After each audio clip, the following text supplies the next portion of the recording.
यो ब्रह्माणं विदधाति पूर्वं यो वै वेदांश्च प्रहिणोति तस्मै तं महदेव मात्मबुद्धिप्रकाशम् मुमुक्षुर् वै शरणमहं प्रपद्ये ॐ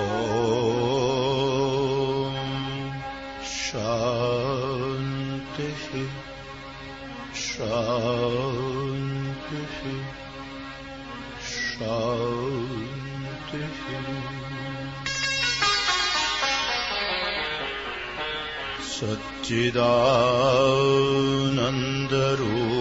सच्चिदानन्दरूपाय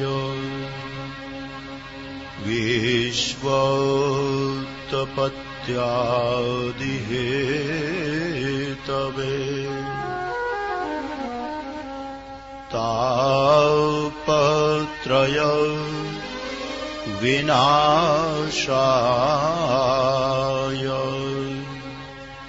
श्रीकृष्णाय वयं नमः।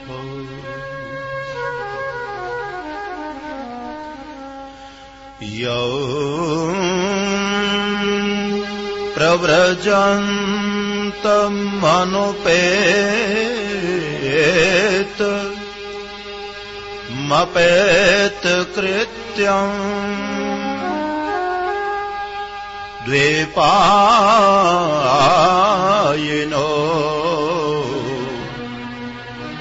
विरह कातर आजुहाव पुत्रेति तन्मयतया तरवोऽभिनेदुस्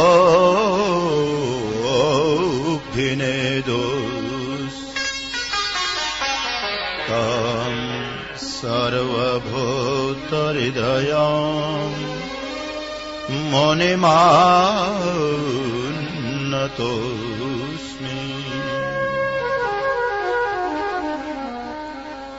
जन्माद्यस्य यतोऽन्वयादितरतश्चार्थेष्वभिज्ञस्वराट् तेने ब्रह्महृदाय आदिकवये मुह्यन्ति यत्सूरयः तेजो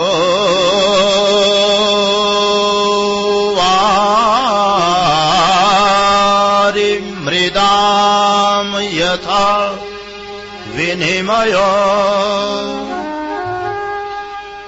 यत्र त्रिसर्गो मृषा धाम्ना स्वेन सदा निरस्तकुहकम् सत्यं परं धीमहि सत्यं परं धीमहि।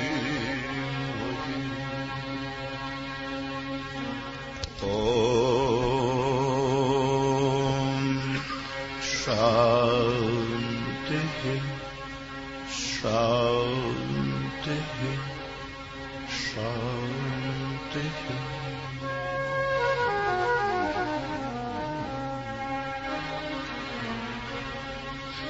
मधुराष्टकं पाठ।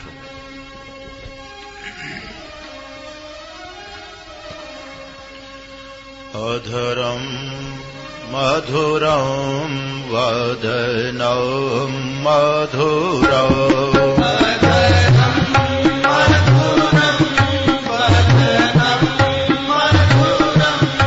नयनं मधुरं हसितं मधुरम् नयनं मधुरं हसितं मधुरम् हृदयं मधुरं गमनं मधुरम् हृदयं मधुरं गमनं मधुरम् मधुराधिपते रखिलं मधुराम् मधुराधिपते रखिलं मधुरम्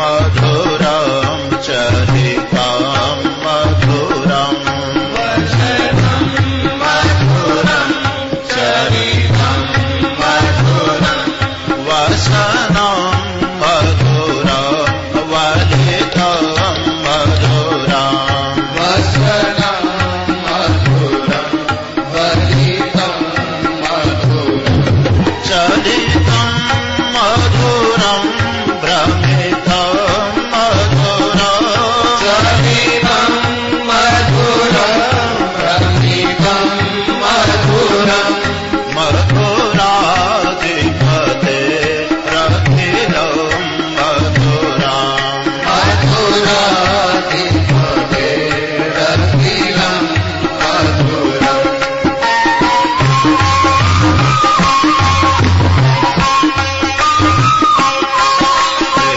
रेणोर्मधुरो रेणोर्मधुरः रेणोर्मधुरो रेणोर्मधुरः पाणिर्मधुरः पादौ मधुरौ पाणिर्मधुरः पादौ मधुरम् नृत्यं मधुरं सख्यं मधुरम् नृत्यं मधुरं सखं मधुरम् मधुराधिपते रखिलं मधुराम् मधुराधिपते रखिलं मधुरम्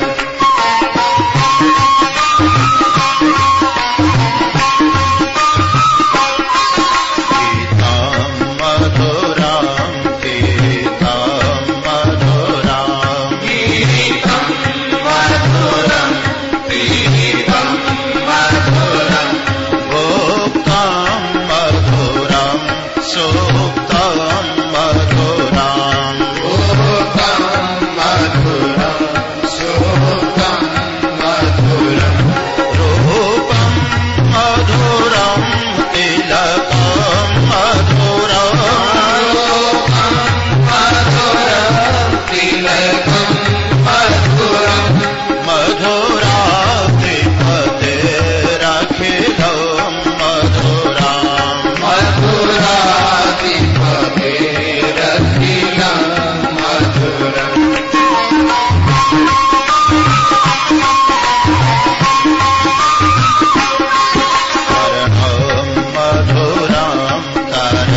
श्री कृष्ण गोविंद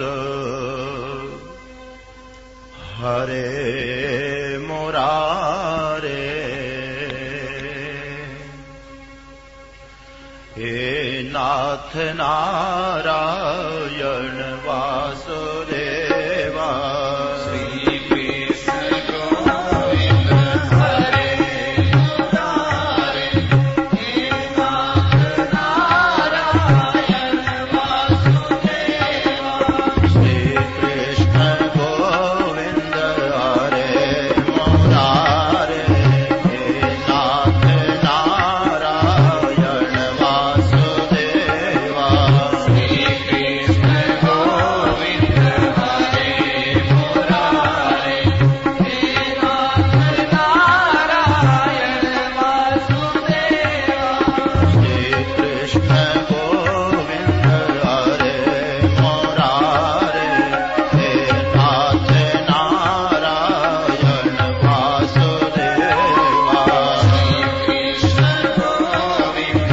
हरे मुरारे हे नाथ नारायण वासुदेवा श्री कृष्ण गोविंद हरे मुरारे हे नाथ नारायण वासुदेवा श्री कृष्ण गोविंद हरे मुरारे हे नाथ नारायण वासुदेवा श्री कृष्ण गोविंद हरे मुरारे हे नाथ नारायण वासुदेवा श्री कृष्ण गोविंद हरे मुरारे हे नाथ नारायण वासुदेवा श्रीमान की सत्य सनातन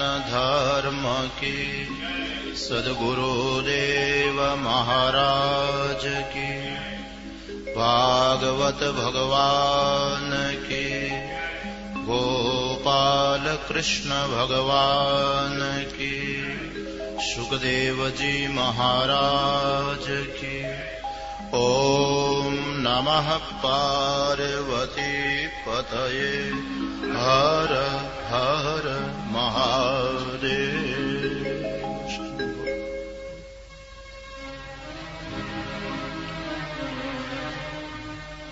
प्रिये वृत्तोत्तानपादौ तिस्रकन्याश्च भारत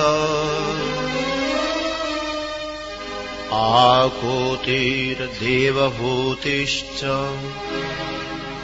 प्रसूतिरिति सत्तमा आकुतिं रुचये प्रादात् कर्दमाय तु मध्यमाम् दक्षायादात् प्रसूतिं च यत आपूरितं जगत्।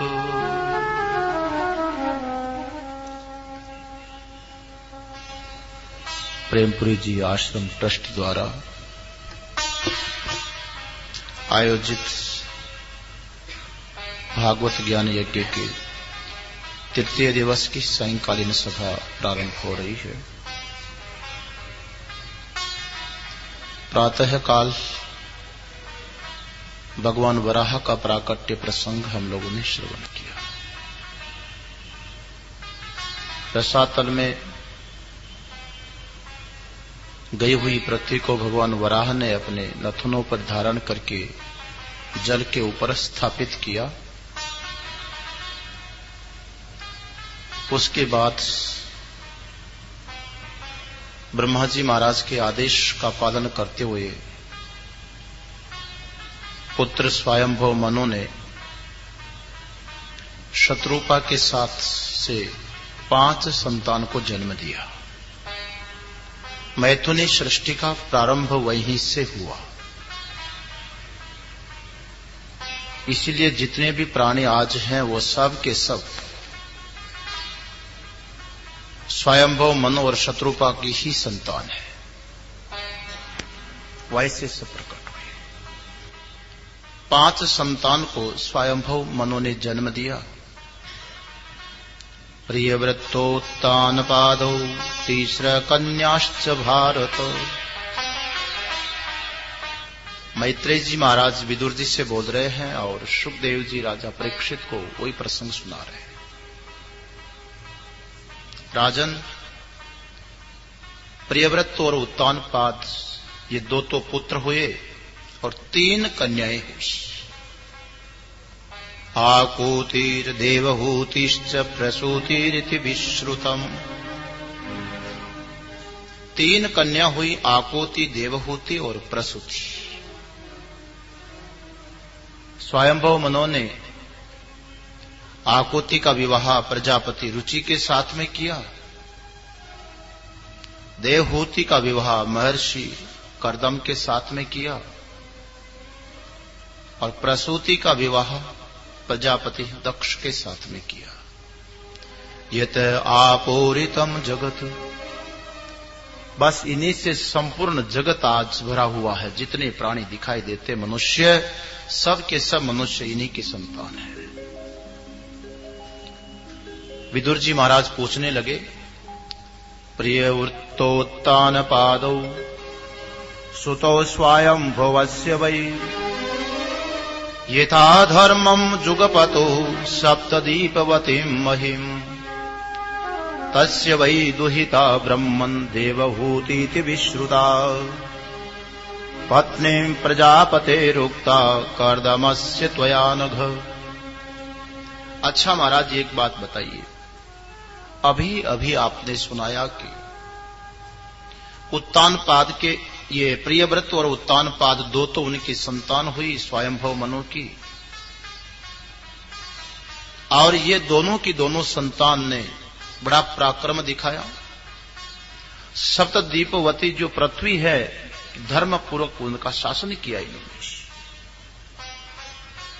और उनकी जो पुत्रियां हैं, तस्य वै दुहिता ब्रह्मन् देवहूति विश्रुता। अभी सुना कि उनकी देवहूति पुत्री थी, मध्यम पुत्री, जिसका विवाह कर्दम के साथ में हुआ। उसके संबंध में महाराज मैं विस्तार में आपसे श्रवण करना चाहता हूं, क्योंकि इनका जो वंश विस्तार है वो अत्यंत पवित्र है। इन्हीं के वंश विस्तार के चिंतन से प्रभु का चिंतन होता है। देखो, एक बात ध्यान में रखना, ये कथाएं केवल सिर्फ राजा रानियों की कहानियां नहीं है। ये श्रीमद् भागवत है ना, भागवत भगवान से संबंध रखने वाला ग्रंथ है, और जो भगवान से संबंध रखने वाले भक्त होते हैं उनको भी भागवत बोलते हैं। यह भगवान की और भगवान के भक्तों की ही कथा है, चर्चा है।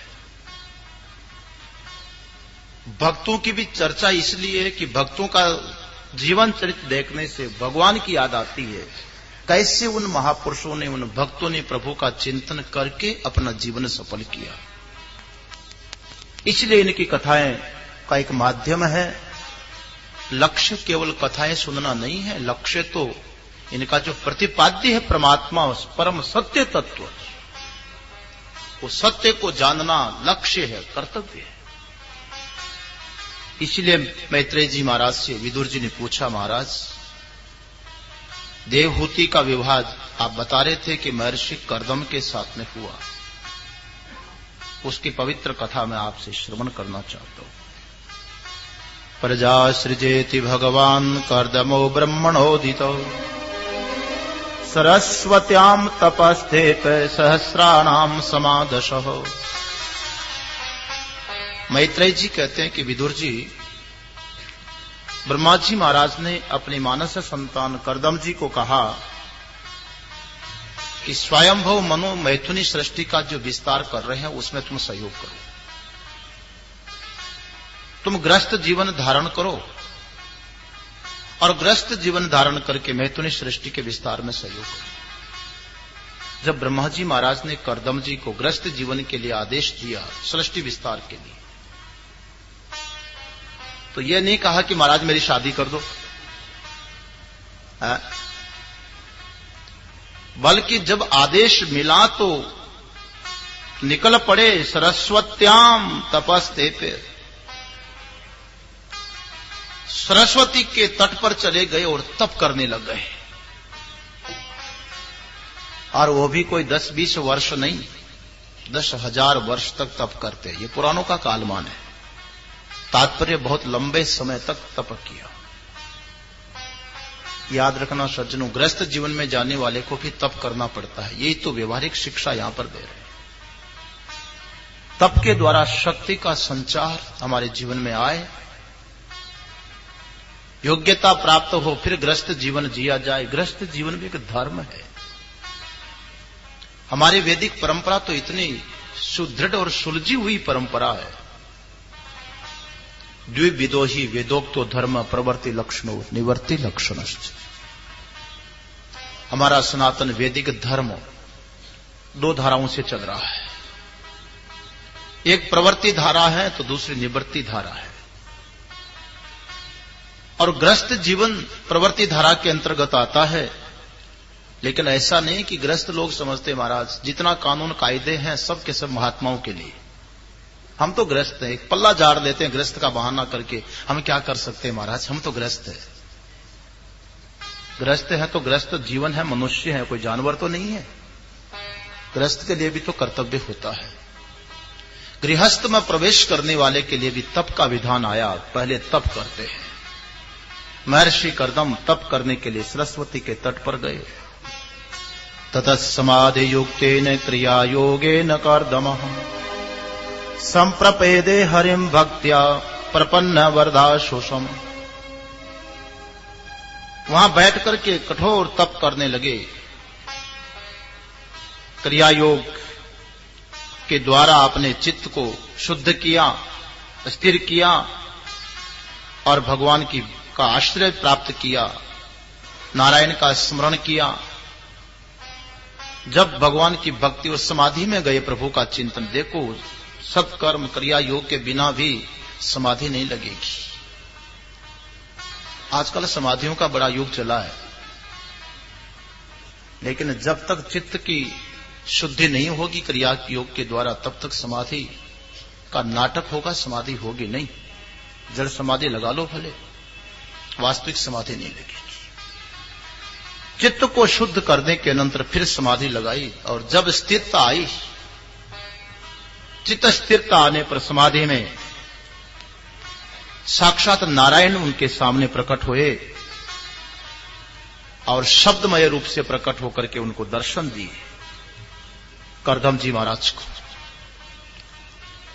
जब उन्होंने प्रभु के दर्शन किए, कर्दम जी महाराज प्रभु का दर्शन करके धन्य धन्य हो गए। प्रणाम किया, मन ही मन प्रभु को वंदन किया। उसके बाद भगवान कर्दम जी महाराज को कहने लगे, देखो कर्दम जी, तुमने मेरी बहुत श्रद्धा और एकाग्रता पूर्वक आराधना की है, आत्म संयम के द्वारा आराधना की है। मैं तुम्हारे हृदय के भाव को समझ रहा हूं, इसलिए मेरा आशीर्वाद है। तुमने किस लिए तपस्या किया उसको मैं जानता हूं। भगवान हृदयेश्वर है, तो मांग करने की जरूरत नहीं कि हे भगवान मेरा ये काम बन जाए, मैं अमुक अनुष्ठान करूंगा, अमुक दान पुण्य करूंगा, इतनी बार मंदिर दर्शन आऊंगा, ये करूंगा वो करूंगा। बोलने की जरूरत क्या है?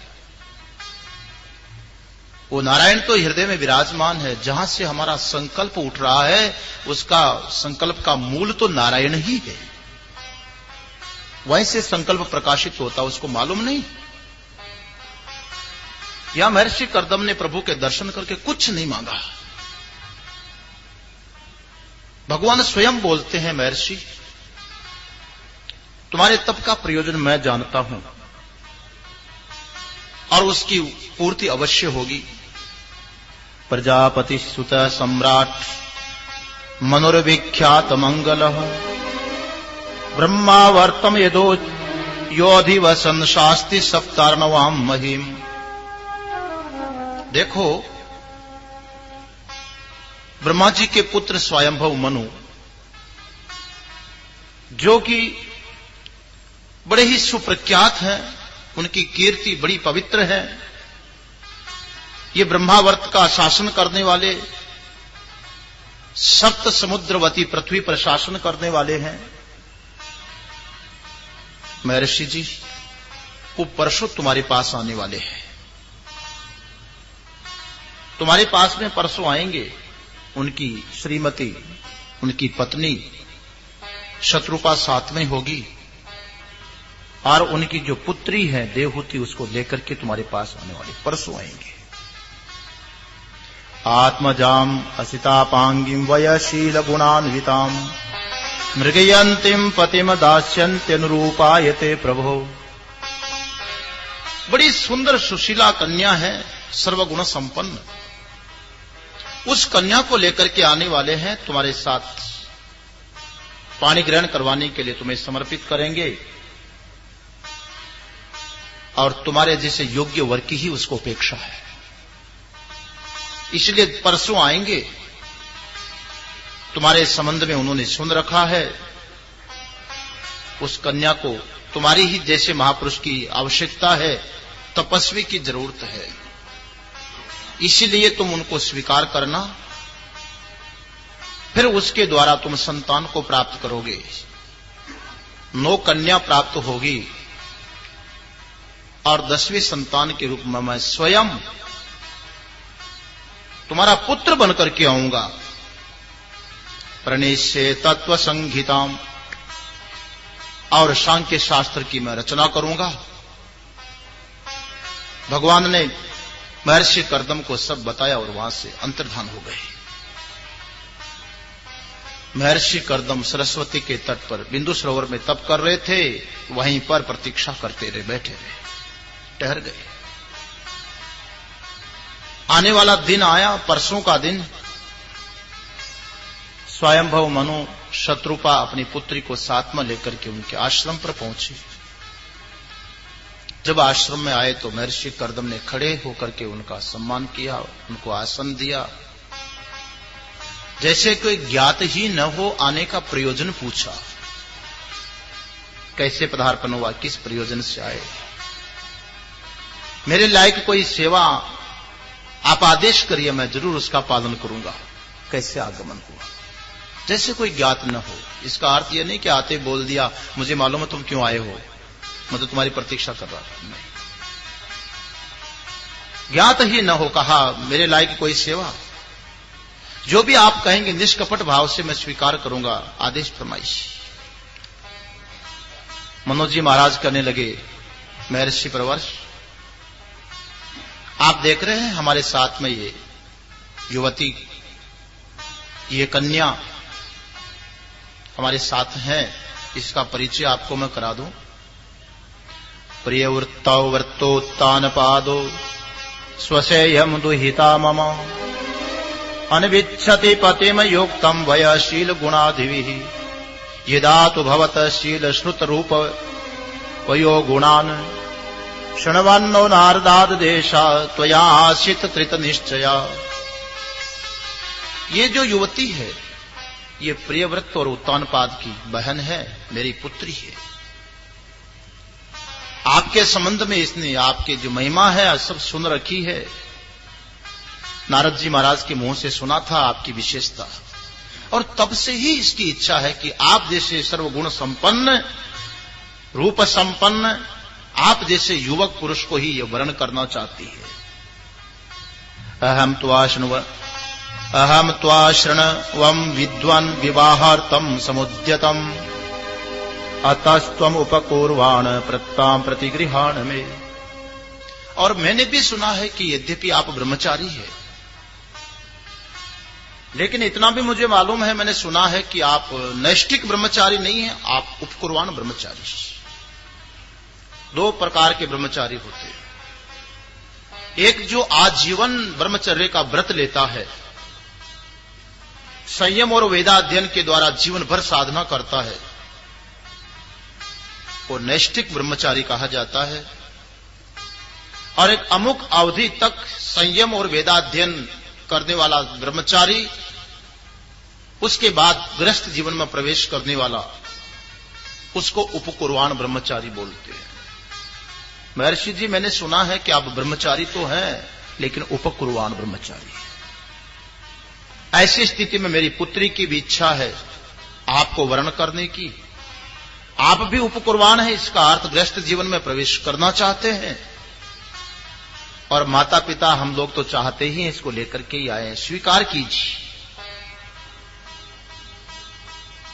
देखो महर्षि कर्दम ने जो जवाब दिया, ध्यान देने योग्य है। अतो भजिष्य समयेन साध्वीम यावत् तेजो बिभ्रयादात्मनो में अतो धर्मान पारमहंस्य मुख्यान शुक्ल प्रोक्तान बहुमन्य विहिंस्रान। कहने लगे कि ठीक है, ये जो आपकी साध्वी कन्या है इसको मैं अवश्य स्वीकार करूंगा, मगर एक शर्त के साथ। मेरी शर्त ये होगी, जब तक इसको संतान न हो जाए तब तक मैं गृहस्थ जीवन में रहूंगा। ये संतानवती जब हो जाएगी, बस मैं सब छोड़ करके उसके बाद संन्यास प्रधान हिंसा रहित जो पवित्र जीवन है उस जीवन को धारण करूंगा, संन्यास ले लूंगा मैं। मेरा काम है इसको संतान देना, संतान आते ही मैं सन्यासी बन जाऊंगा। ऐसा नहीं कि अंतिम श्वास तक, मरते दम तक पकड़ के रहो। गृहस्थ जीवन में जाना, लेकिन वो भी लक्ष्य निर्धारण होना चाहिए। जब बच्चों ने अपनी जिम्मेदारी संभाल ली तब तो छोड़ देना चाहिए, कम से कम निवृत्ति ले लेनी चाहिए। पर आखिर तक दिखे नहीं, सुनाए ना पड़े, शरीर काम न करे, चिड़चिड़ापना आ जाए, पर फिर भी चाबी ढीली नहीं करते। बैंक बैलेंस तो अपने पास, सिग्नेचर तो अपने ही चलेगी, हिलाई डोरी अपने ही हिलेगी। बेचारे बच्चे भी परेशान और खुद भी परेशान, और डांटते रहेंगे, कैसे नालायक पैदा हो गए। तुमको मालूम है कैसे कैसे मैंने सब धंधा जमाया था, कैसे पैसे बनाए, ये फ्लैट्स, ये गाड़ियां, ये कारखाने, ये धंधा ऐसे ही नहीं हो गया है। तुम्हारे निकम्मों के जैसे अगर मैं रहता तो भूखे मर जाता। मैं हूं तब तो भी तुम्हारी ये हालत है, तो क्या करोगे? रोड पर आ जाओगे, भूखे मरोगे तुम लोग। कोई नौकरियां करनी पड़ेगी, भिखारी बन जाओगे। डांटते रहते बेचारों को। अरे तुम छोटे थे, तुमको भी पहले वाले ऐसे ही कहते थे, लेकिन बन गया ना काम। काहे को इंतजार कर रहे? वो तो तैयार बैठे, छोड़ करके देखे। व्यक्ति को निवृत्ति लेनी चाहिए, लक्ष्य बनाना चाहिए। गृहस्थ जीवन का काम हुआ कि परमात्मा की ओर आगे बढ़ो। शर्त रख दी उन्होंने, कन्या को भी स्वीकार हो गया, देवहूति को भी वो बात स्वीकार हुई। स्वयंभव मनु और शत्रुपा ने भी उसको स्वीकार किया, और विधिवत उनके हाथों पाणी ग्रहण संस्कार करवा करके विदा लेकर के स्वयंभव मनु और शत्रुपा चल दिए। आज महर्षि कर्दम जी महाराज गृहस्थ जीवन में प्रवेश कर गए। बहुत समय तक देवहूति महर्षि कर्दम जी की सेवा करती रही। कई वर्षों के बाद उसकी इच्छा हुई कि मैं मां बनूं। तो मां बनने की इच्छा हुई तो महर्षि कर्दम भी विचार करने लगे, गृहस्थ का जीवन तो किसी पेड़ के नीचे नहीं चल सकता। गृहस्थी है तो सब तैयारी करनी पड़ेगी। शादी करने से पहले देखना पड़ता, फ्लैट छोटा है तो चेंज करना पड़ेगा, कमरे वाला लेना पड़ेगा, गाड़ी भी लेनी पड़ेगी, वो भी करना पड़ेगा, बहू आएगी, बच्चे आएंगे। गृहस्थ जैसे सोचता, कर्दम जी महाराज भी ऐसे ही विचार करने लगे। इतने में विचार किया कि देखो अब शादी हो गई है तो थोड़ा बाहर का पर्यटन करके आवे। आप लोग गाड़ी की कामना करोगे, प्लेन टिकट कराओगे, लेकिन महर्षि कर्दम तो ऐसे तपस्वी थे कि खुद ने ही प्लेन बना लिया। इतना सुंदर विमान तैयार किया, शायद अमेरिका के राष्ट्रपति के पास नहीं होगा, कहां से आएगा। हजारों यात्री जिसमें एक साथ बैठ सकते हैं। बहुत सारी सेविकाएं, कन्याएं अपने संकल्प से प्रकट हुई है। सर्वत्र जहां तहां भ्रमण किया, यात्राएं किया। जो तपस्वी वेश था उसको त्यागा, गृहस्थ जीवन के कपड़े धारण किए आभूषण आदि पत्नी की कामनाएं पूर्ण किया। पूर्णतया ग्रस्त जीवन में प्रवेश करने के बाद अब जब मां बनने का समय आया तो देवहूति ने महर्षि कर्दम जी के द्वारा 9 कन्याओं को जन्म दिया। 9 कन्या आते ही महर्षि कर्दम जी कहते हैं, अच्छा श्रीमती जी अब मैं तो चलूं, संतान वाली हो गई। देवहूति कहने लगी कि प्रभु ठीक है संतान तो आ गई, लेकिन ये तो आप मेरे गले में घंटी लटका करके जा रहे हो। 9 पुत्रियां ही पुत्रियां पैदा कर दी, अब इन सबका विवाह करना, पहले इनका लालन पालन करना, और ये अपने अपने घर चली जाएगी विवाह होते ही, फिर मेरा क्या होगा? मेरा कल्याण कौन करेगा? आप जा रहे तो मेरा भी तो कुछ होना चाहिए। महाराज सही बात है, ग्रस्त जीवन के अनंतर जब संन्यास लेते हैं तो पत्नी के लिए आश्रय छोड़ करके जाना चाहिए। किसी का विचार हो रहा हो तो मैं थोड़ा बता देता हूं, ऐसा होगा तो कम ही, बड़ा गलत हो जाता है। एक चेंबूर में एक घटना देखी महाराज, रोंगटे खड़े हो जाते। बेचारी एक महिला है, उसको 2 लड़कियां और लड़का देकर के और जवानी में ही भाग गया कहीं बाबा बनने के लिए।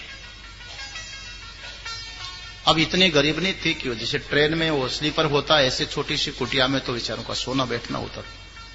छोटे छोटे बालक छोड़ करके चला गया। मेहनत मजदूरी सिलाई कर करके, रोटी बना बना करके, झाड़ू पोछे लगा के, कपड़े धो धो करके सेठों के 2 पैसा कमा कमा के बच्चों को बच्चियों को पढ़ाया, बीए एमए करवाया। बच्चा जरा अच्छा सुशील था, उसको आशा थी कि मेरे बच्चा को संभाल लेगा।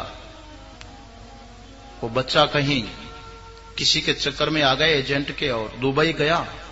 2-4 महीने वहां रखने के बाद उसको वहां से भगा दिया, लौटा दिया वापस। बहुत पैसे कहीं से उधार लेकर के भरने पड़े थे। बच्चे को सदमा लग गया और यहां आते ही पागल हो गया।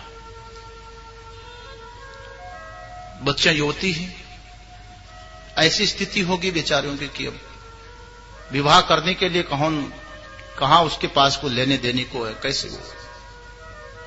अब रोज बेचारी मजदूरी करती हैं और रोती है। उसका कष्ट, उसकी पीड़ा को देख करके लगता है कि उसको त्यागने वाला सन्यासी शायद कल्याण प्राप्त नहीं कर पाए। उठते ही रोज उसकी आत्मा क्या बोलती होगी। ठीक है, शास्त्र का विधान है, जब वैराग्य हो जाए तो सन्यास लेना चाहिए, लेकिन ग्रस्त जीवन से सन्यास लेने के लिए जरा देखना चाहिए कि पीछे पत्नी को आश्रय छोड़ करके जाए। देवहूति जब कहने लगी आप जाते हैं, हमारे लिए कोई आश्रय नहीं, उसकी प्रार्थना को सुना महर्षि कर्दम ने और कुछ समय और रुके।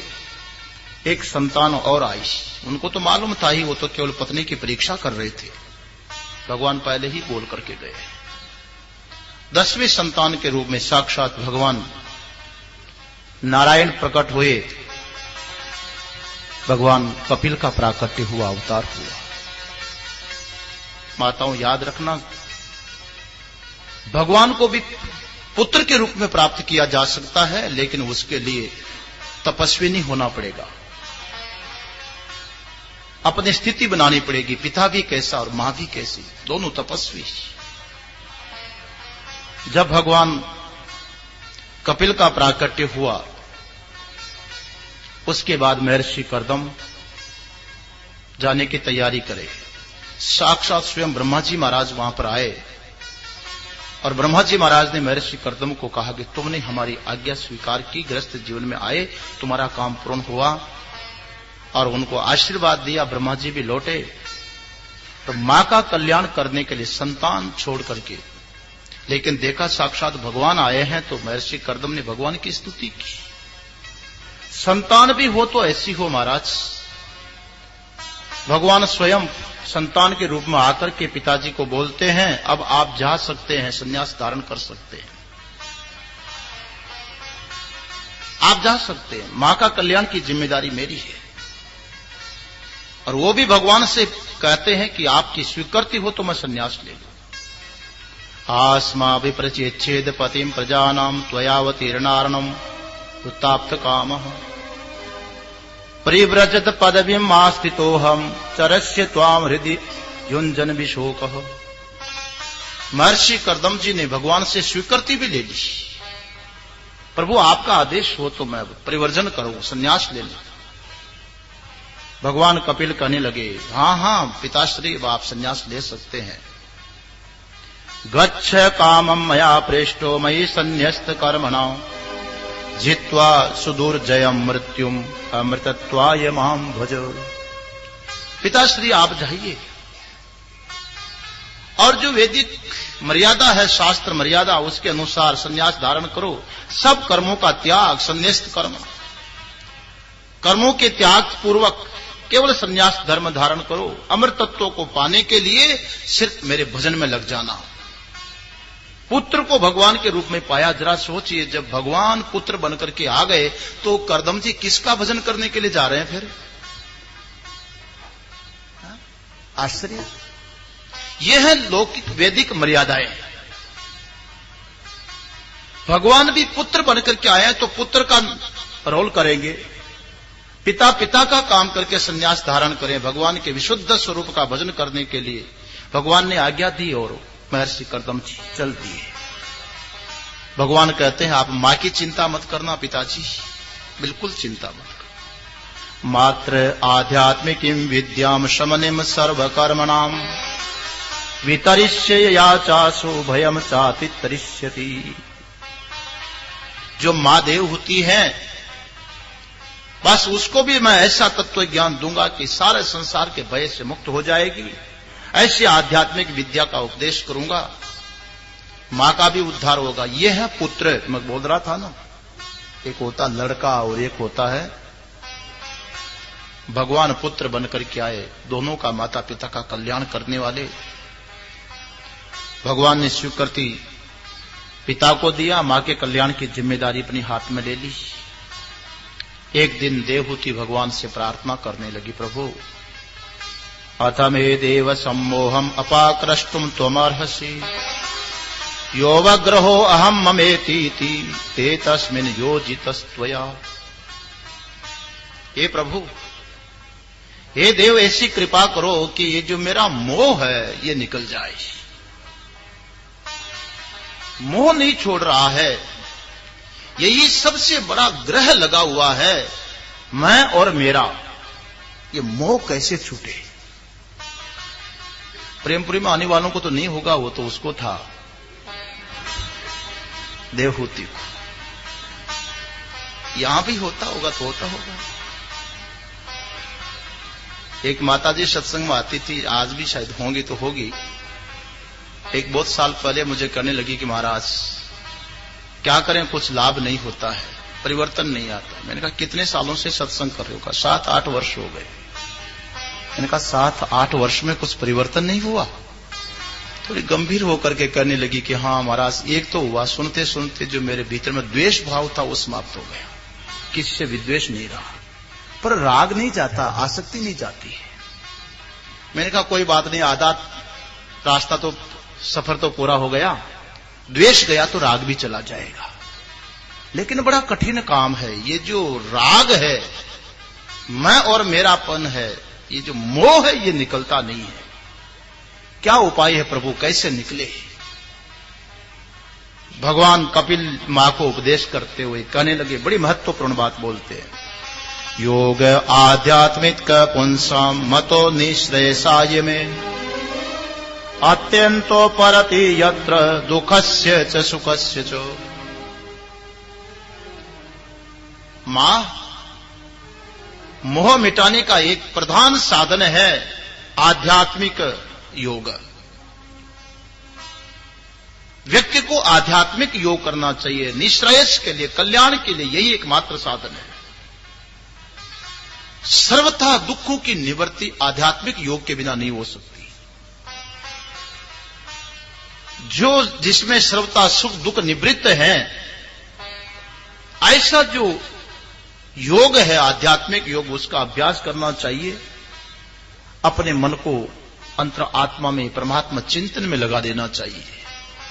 ये मन बाहर जाएगा तो बंधन होगा, अध्यात्म चिंतन करेगा तो सारा मोह कट जाएगा। चेत खलु वस्य बंधाय मुक्तये चात्मनो मतम गुणेषु शक्तम बंधाय रतम वा पुंसि मुक्तये। है क्या मां? ये जो हमारा मन है यही तो बंधन का हेतु है, यही मुक्ति का कारण बन जाता है। यदि हमारा मन कहीं विषयों में आसक्त हो गया तो बंध गया, और आसक्ति छोड़ दी अध्यात्म चिंतन में लग गया तो मुक्त हो गया। बस बंधन का कारण हमारा मन ही तो है। मानो देवहूति कहने लगी कि भगवान ये तो आसान सी बात कह दी, लेकिन इतने मात्र से मन अध्यात्म चिंतन में लगता नहीं है, इतने मात्र से आसक्ति हट नहीं जाती है। भगवान कपिल कहने लगे मां, मन कैसे अंतर्मुख हो उसका साधन बता रहा हूं। प्रसंगम अजरम पाशम आत्मन कवयो विदुः सएव साधुषु कृतो मोक्ष द्वारम अपाभृतम। मन को अध्यात्म में लगाने का साधन है संग, महापुरुषों का संग। संग ऐसा है कि अजर पाश है। संग से तो बंधता है व्यक्ति, आसक्ति से तो बंधता है, लेकिन किसमें आसक्ति करनी किसमें नहीं करनी यह भी विवेक करना चाहिए। संसार में किसी के प्रति आसक्ति करेंगे तो बंध जाएंगे, और वही आसक्ति यदि संत महापुरुषों के साथ में कर लो, सयव साधुषु कृते निसंगत्वाय कल्पते। संत महापुरुषों के साथ में यदि आसक्ति हो जाए, संग हो जाए, तो मोक्ष का द्वार खुल जाएगा। सत्संग का बड़ा प्रभाव पड़ता है। आगे देखोगे 11वें स्कंद में आने वाला है, संग का बहुत बड़ा मन पर असर पड़ता है। इसलिए संग, संतों का, महापुरुषों का संग किया जाए। कहा भगवान यदि इतना भी न कर पाया व्यक्ति और अध्यात्म योग नहीं कर पाया तो बोले करना तो यही है मां। संतों का संग करने से ही विवेक जागृत होता है। बिना सत्संग विवेक न हो, आता ही है। तो राम कृपा बिना सुलभ सुई। महापुरुषों का संग करेंगे तो विवेक जागृत होगा, और विवेक होने पर ही आत्मा की असंगता का अनुभव होगा। मां, बस व्यक्ति अविवेक के कारण ही मोह में पड़ा है, अनात्म पदार्थों को पकड़ के रखा है। प्रकृति स्थोपि पुरुषो नाज्यते प्राकृतिर्गुणैहि अविकाराद कर्तृत्वात् निर्गुणत्वात् जलात्वत्। सचमुच में तो मां आत्मा में कहीं बंधन तो है ही नहीं।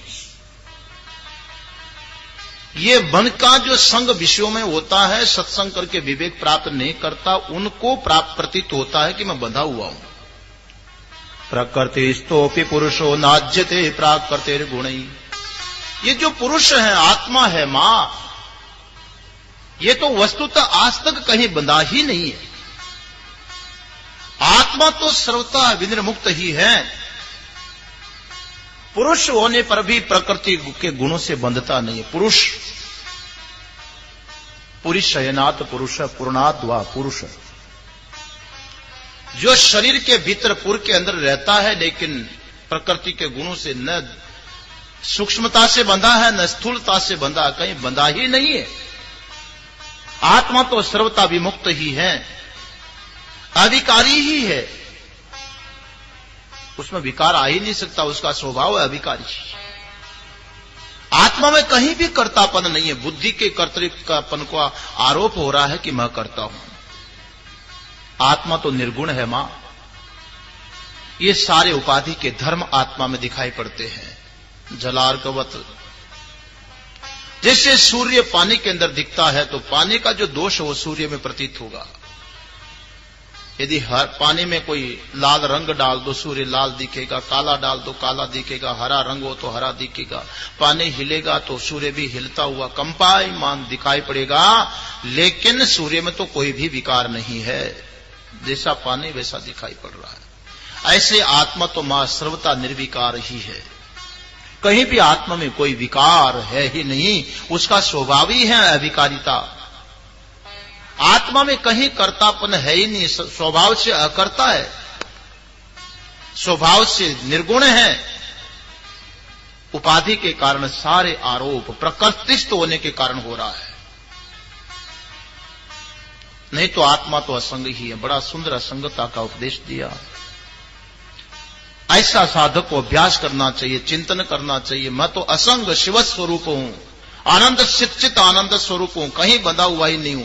कहां बंधे हुए हैं बताइए तो सही, आज तक कहीं बंधे? जानबूझ करके बात भर लो तो बात अलग है, आपको कोई बांध नहीं सकता, बंधे कहीं नहीं है। विचार करेंगे तो हम तो असंग ही है। शिवोहम शिवोहम सच्चिदानंदोहम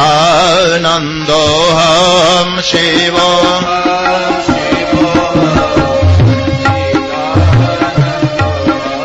शिवोहम शिवोहम सच्चिदानंदोहम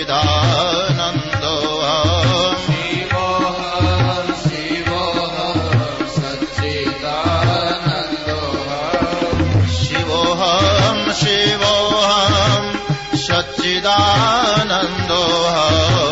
शिवोहम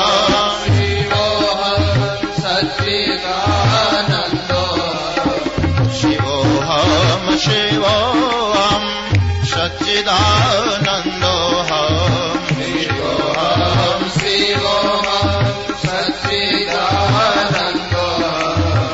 शिवोहम शिवोहम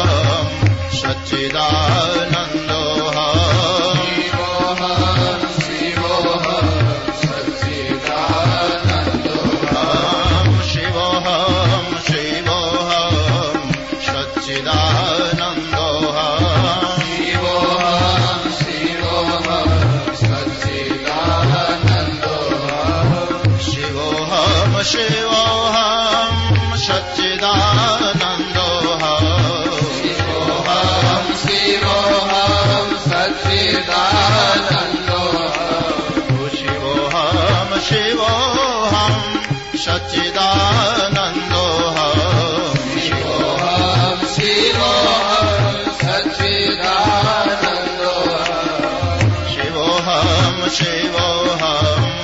सच्चिदानंदोहम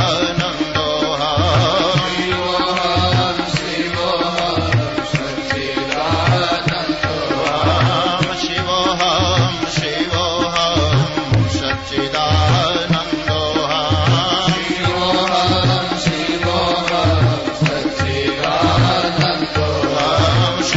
शिवोहम शिवोहम सच्चिदानंदोहम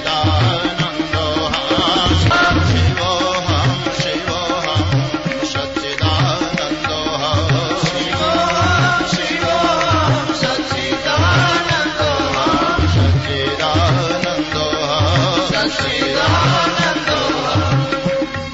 सच्चिदानंद भगवान की। साधक को निरंतर अभ्यास करना चाहिए। मैं तो शिव स्वरूप हूं,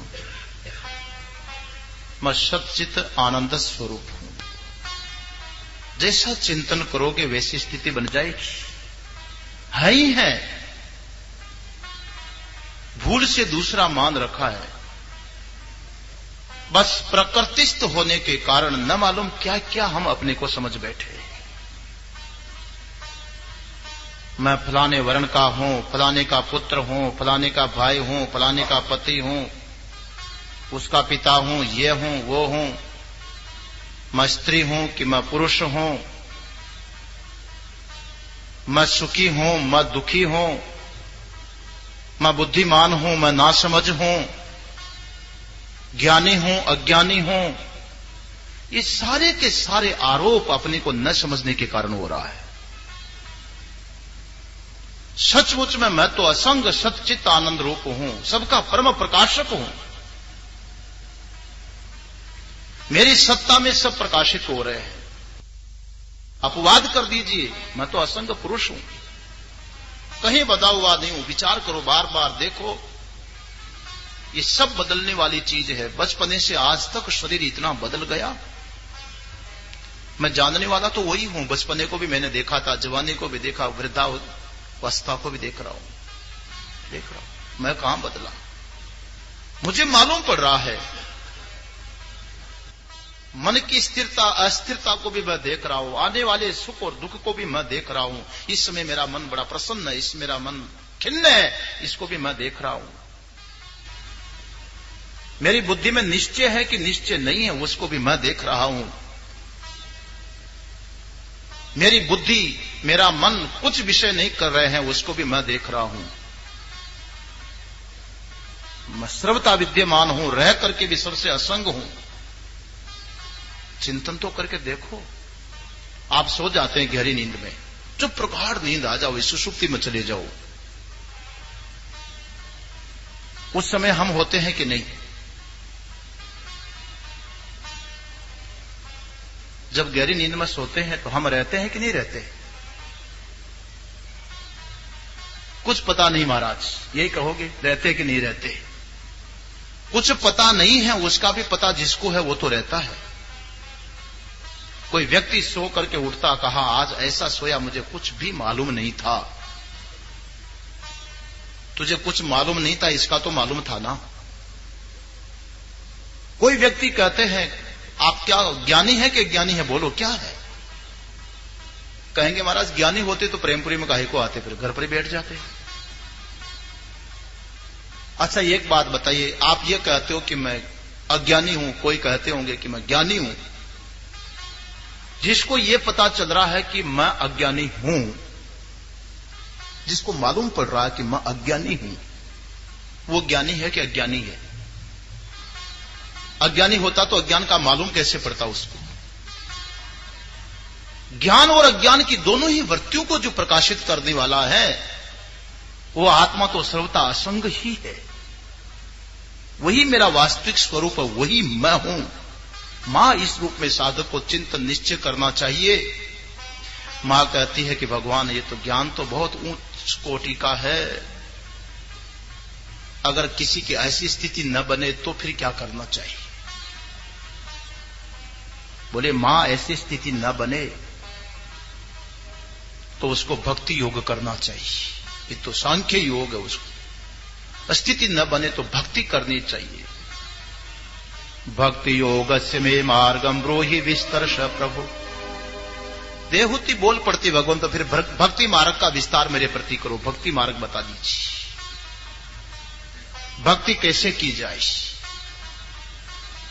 भगवान कपिल कहने लगे भक्ति योगो बहुविधो मार्गैर्भामिनी भाव्यते स्वभाव गुण मार्गेण पुंसाम भावो विविध्यते। मां भक्ति का तो बहुत विभाजन है, बहुत प्रकार है, कई प्रकार से भक्ति की जा सकती है। जैसा जैसा व्यक्ति का गुण स्वभाव होता है उसके अनुसार ही तो भक्ति करता है। कोई तामस भक्ति करता है, कोई राजस भक्ति करता है, कोई सात्विक भक्ति करता है, जो जैसा वैसी भक्ति करेगा। अभिसंधाय यो हिंसाम दंभाम मात्सर्यमेव वा संरम्भे भिन्न दृग्भावम मयि कुर्यात् स तामसो। 3 प्रकार के भक्त होते हैं, जरा हम भी देख लें कि हमारी गिनती किसमें आएगी।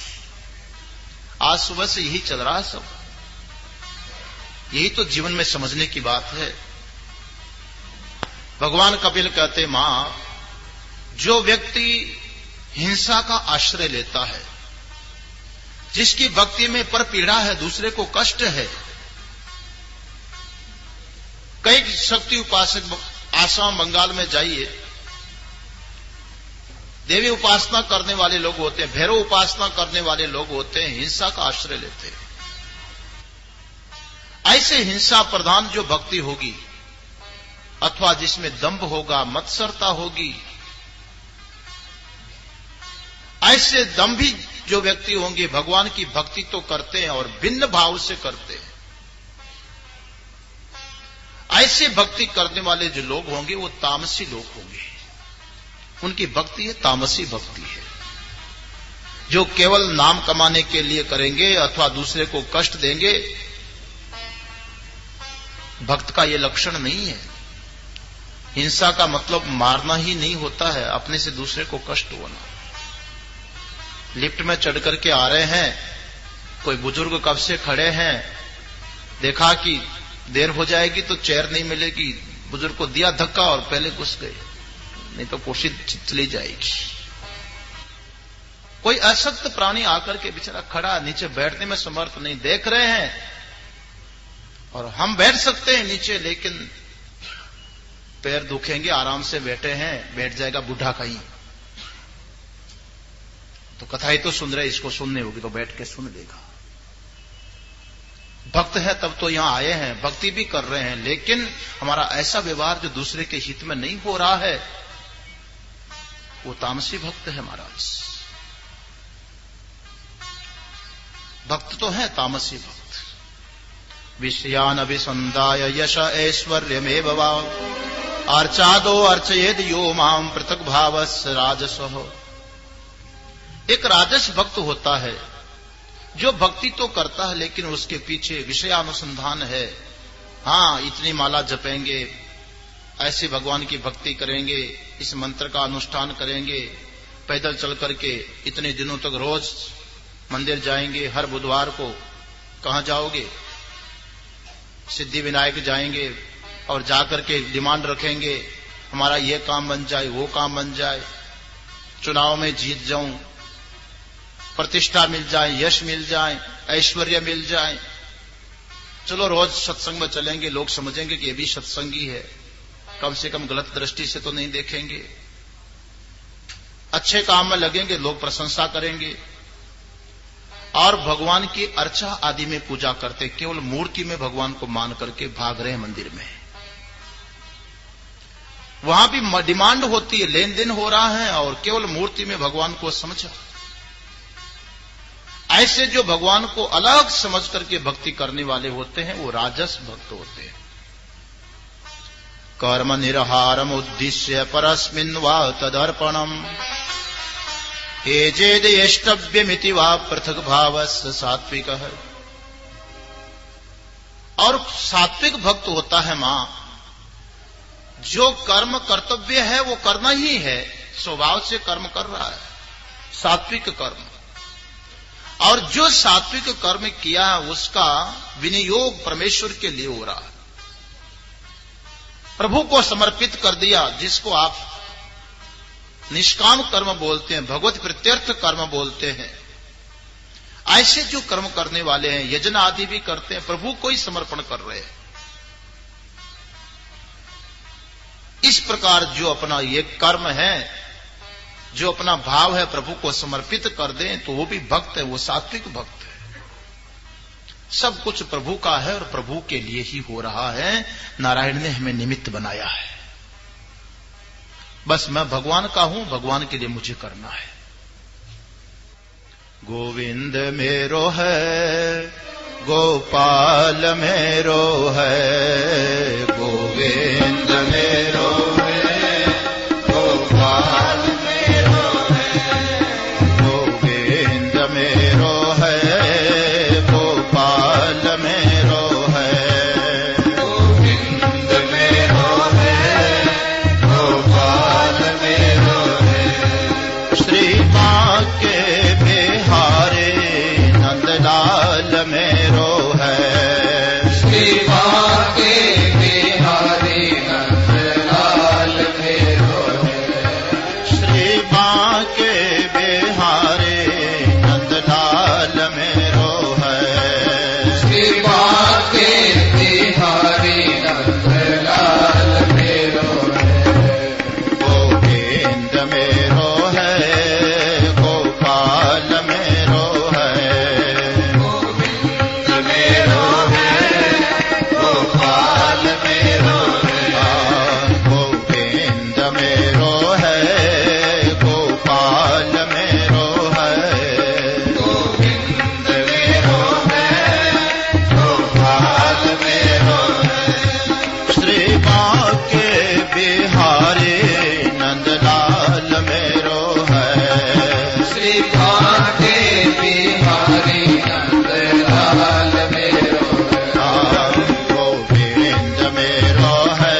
भगवान कपिल मां को उपदेश कर रहे हैं, सबसे प्रथम व्यक्ति को विवेक करना चाहिए।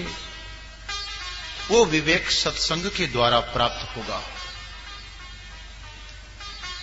और विवेक करने पर भी चित्त की स्थिति नहीं बन रही है। बार बार चित्त किसी न किसी विषय को पकड़ रहा है, तो फिर उस मन को भक्ति के द्वारा प्रभु में लगा देना चाहिए। प्रभु को भेदभाव से भी पकड़वा दीजिए, लेकिन लक्ष्य रहे साधक का भगवान की ओर, परमात्मा को प्राप्त करने का उद्देश्य रहे। मां, जो व्यक्ति जीवन के कर्तव्य को समझा ही नहीं, न विवेक किया न भक्ति किया, केवल पशु की भांति खा पी करके जीवन बर्बाद करके चल दिया है, जो देह गेह आदि में आसक्त प्राणी है, उसी के लिए 84 लाख योनियां पड़ी है। ये अमूल्य जीवन छूट जाएगा और फिर जैसे कर्म जैसे संस्कार हैं उसके अनुसार संसार में भटक जाएगा। कहां किधर जाएगा कुछ नहीं कहा जा सकता। मनुष्य जीवन को पाकर के फिर भी उसकी अधोगति, क्योंकि विवेक नहीं कर रहा है, इसलिए मनुष्य को अधोगति से बचना चाहिए। सबसे बड़ा जो दुख होता है मां, जन्म मृत्यु का दुख होता है, गर्भावस्था का दुख होता है। मां, यदि मनुष्य जीवन में व्यक्ति अपना कल्याण नहीं कर पाएगा तो फिर कहीं न कहीं गर्भ दुख भोगना पड़ेगा। जो नरकों का वर्णन आता है ना, नरकों का वर्णन आएगा भागवत में, संभव हुआ तो सुनाएंगे। 80 पत्र नरक होता है, 81 पत्र आता है, कुंभीपाक नरक होता है। ऐसे ऐसे भयंकर नरकों का जो वर्णन आता है, हर जीव भोग करके आ रहा है। मातृ गर्भ की जो स्थिति उसकी कल्पना करो ना, सारा कष्ट मातृ गर्भ में, जिस गंदगी को देख करके नाक सिकोड़ के निकलते हैं, जिस आग से दूर दूर हटते हैं जल न जाए, जिस खतरे से निकलते, सारा का सारा कष्ट मातृ गर्भ में प्राप्त होता है। अच्छा होता है कि 6-7 महीने बेभान होकर के पड़ा रहता है, मालूम नहीं पड़ता। मां 7वां महीने आते आते तो उसको समझ में आ जाती है। अब जो भी मां का खाया पिया होगा उसके द्वारा शरीर पर असर पड़ेगा। अगर मिर्ची खाया और उसकी जलन उस बच्चे को मालूम पड़ने लग जाती है, गर्मी मालूम पड़ने लग जाती है, वहां पर दुख का मालूम पड़ने लगता है। जैसा बोलते हैं, जैसा व्यवहार करते हैं, उसका सब भीतर में उसको ज्ञान होने लगता है। वो चाह करके भी स्वतंत्र होना, लेकिन कुछ नहीं कर पाता, नरक में पड़ा है, सर्वथा पराधीन, उल्टे मुंह लटका पड़ा है। मां 2-3 महीने तक घबरा जाता है, आखिर में भगवान से प्रार्थना करता कि नाथ, इस नरक से मुझे बाहर निकाल दो, फिर मैं कोई ऐसा कर्म नहीं करूंगा कि नरक में आना पड़े। भोले भाले भगवान भी विश्वास कर जाते हैं, मां शायद बाहर आकर के मेरा भजन करेगा, लेकिन बाहर आते संसार की माया हवा लगी, बस प्रतिज्ञा को भूल जाता है और पशु की भांति जीना शुरू कर दिया। फिर वापस ऐसे जीवों की तो बार बार वही अधोगति होगी, उसी नरक में जाना पड़ रहा है। सबसे बड़ा नरक है गर्भवास। मां इस संसार में आया है तो व्यक्ति को उत्थान के लिए करना चाहिए। सबसे मुख्य तो है कि आत्मा की असंगता को समझे, भगवान की भक्ति में लगे, फिर उपासना में लग जाए, इतना न कर सकता, फिर सत्कर्म में लग जाए, ये भी न कर सके तो फिर तो पतन तो है ही। संसार में मनुष्य जीवन में पाया हुआ व्यक्ति की जो गति होती है मां 4 प्रकार की मानी गई है। एक होता है जो विवेकी ज्ञानी पुरुष होता, आत्मा की असंगता को अनुभव करने वाला। अगर अपनी असंगता को, अपने स्वरूप को जान लिया तो फिर कभी भी उस नरक में नहीं जाएगा, वो तो यहीं पर मुक्त हो जाएगा। जब उसका शरीर छूटेगा, मैं एक दिन बता रहा था, वांग मनसी संपद्यते मन प्राण प्राणस तेजसी तेजा परस्याम देवताया। जब शरीर छूटने लगता है हर व्यक्ति का, ये देह का त्याग तो ज्ञानी को भी करना पड़ेगा, उपासक को भी करना पड़ेगा, सत्कर्मी को भी करना पड़ेगा, जानवर की तरह जी करके मरने वाले अज्ञानी को भी करना पड़ेगा। शरीर तो किसी का रहेगा नहीं, लेकिन यदि परमात्मा का अनुभव अंतरात्मा के रूप में कर लिया तो उसका प्रयाण नहीं होगा। उसका स्थूल शरीर छूटने के साथ साथ सूक्ष्म शरीर भी अपने अपने कारण में विलय हो जाएगा। क्यों? कारण शरीर समाप्त हो गया, अज्ञान अविद्या समाप्त हो गई। उस जीव की का जो स्वरूप है वो अपने शुद्ध स्वरूप में विलीन हो जाता है। जिसे शुद्ध पानी में शुद्ध पानी मिला दो। यदि कोई आग जल रही है, अंगारा धधक रहा है और उसको दूसरा ईंधन न मिले तो अंगारे की आग वहीं पर शांत हो जाती है। कहां गई? वो विशेष अग्नि सामान्य अग्नि में विलीन हो गई। ऐसे जिसने आत्मा स्वरूप को समझ लिया उसकी आत्मा तो विश्वात्मा के साथ एक हो जाती है, फिर उसका जन्म नहीं। परंतु मां, यदि इस प्रकार आत्मा की असंगता को न समझने वाला कोई उपासक है, भगवान को दूर समझ करके उपासना कर रहा है, यो असो असो पुरुष सोहम अस्मि उपनिषदों में आता है। ऐसा उपासना करने वाला जो साधक हो उत्तरायण मार्ग से ब्रह्मलोक को, सत्य लोक को प्राप्त करता है, विष्णु लोक को प्राप्त करता है। उसकी सदगति होगी। सुषुम्ना नाड़ी से प्रयाण करके उत्तरायण मार्ग के द्वारा उस लोक को प्राप्त करता है, ब्रह्मलोक को प्राप्त करेगा। ब्रह्मा की आयु पर्यंत ब्रह्मलोक के भोग भोगेगा और जब ब्रह्मा के 100 वर्ष पूरे होते हैं, ब्रह्मा मुक्त होंगे। उस अंग्रह उपासक को भी वहीं ज्ञान होकर के वहां जाके मुक्त हो जाएगा, कर्म मुक्ति हो जाएगी। कुछ व्यक्ति ऐसे होते हैं मां जो सत्कर्म करते हैं, यज्ञ अनुष्ठान आदि करते हैं, दान पुण्य करते हैं, सेवा शुश्रूषा कर रहे हैं, सत्कर्म करते हैं, उपासना नहीं किया, कर्म अच्छे किए, उनकी भी अच्छी गति होगी, मगर उतनी नहीं जितनी उपासक की हुई। इस शरीर से प्रयाण करेगा, नेत्र द्वार से, श्रोत्र द्वार आदि से निकल करके स्वर्ग आदि देवलोकों को प्राप्त करेगा, लंबे समय तक स्वर्ग का आनंद भोगेगा, फिर बाद में जब बैलेंस समाप्त हो जाएगा पुण्य का, लौट करके आ जाएगा। परंतु मां, जो व्यक्ति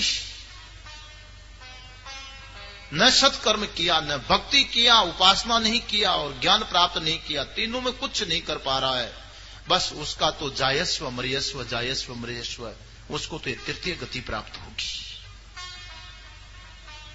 इसलिए मां व्यक्ति को अधोगति, तृतीय गति प्राप्त न हो, उसके लिए साधक को आगे से आगे प्रयत्न करना चाहिए, नहीं तो जिंदगी ऐसे ही चली जाएगी। जीवन का पूर्ण सार बता दिया। देवहूति तो महाराज ऐसी तपस्विनी थी, कहां उत्तरायण मार्ग की उसको जरूरत थी, कहां दक्षिणायन मार्ग की जरूरत थी। तृतीय गति की तो कल्पना भी नहीं की जा सकती है। जिस परमात्मा तत्व का असंगता का उपदेश दिया, उसका अनुभव किया, मोक्ष पद को प्राप्त कर लिया, मुक्त हो गई। जब मां का सारा मोह बंधन कट गया, भगवान कपिल कहने लगे कि मां, मेरा भी काम पूरा हो गया। इति परदर्शय भगवान सतीम तामात्मनोगतिम स्वमात्रा ब्रह्मवादिन्या कपिलो अनुमितो ययौ। मां का सारा मोह समाप्त करके, ज्ञान दे करके भगवान कपिल भी वहां से प्रस्थान कर गए। मां को मुक्त कर दिया ज्ञान दे करके। संतान हो तो ऐसी हो। गोविंद जय जय गोपाल जय जय गोविंद जय जय गोपाल जय जय राधा रमण हरि गोविंद जय जय राधा रमण हरि गोविंद जय जय राधा रमण हरि गोविंद जय जय राधा रमण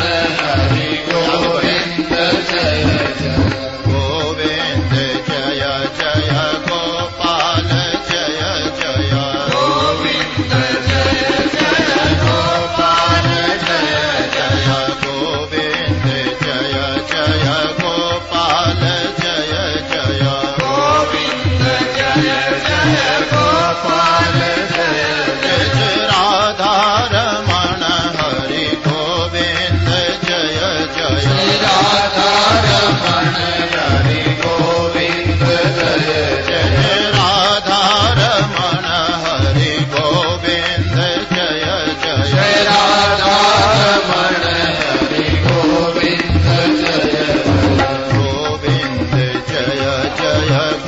गोपाल